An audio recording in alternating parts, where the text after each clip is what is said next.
So here is the current situation on truck manufacturing. This is, I think, the seventh version of we are on now the Mark 10 truck, and these are two axle. Here's the prototype. Figured some stuff out. Got the figured out the worm, gears, power pickup, how to mount the pintle, how to secure the worm into its housing. And so here we go. I've been manufacturing. Here are 7 trucks. And I think what we're going to do is we're going to take that underframe that we built with the JB Weld and aluminum. I think we might put Mr. Mighty Calf on there to test it. I'm going to experiment with a little bit of window screen.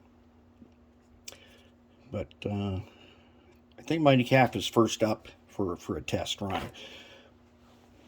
As long as everything goes smoothly and gets assembled right.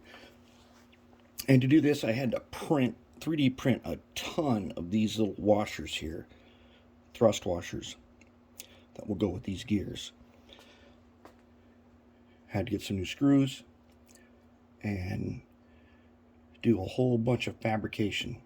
And I got the assembly line down and it worked out pretty good.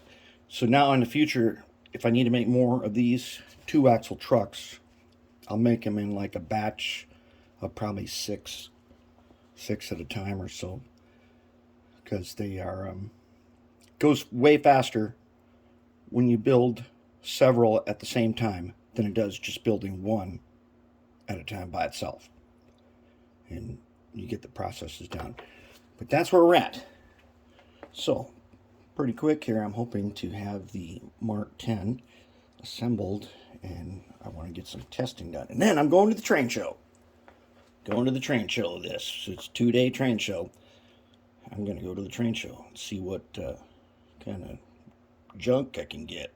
Hopefully the junk isn't all ruined by the time I get there.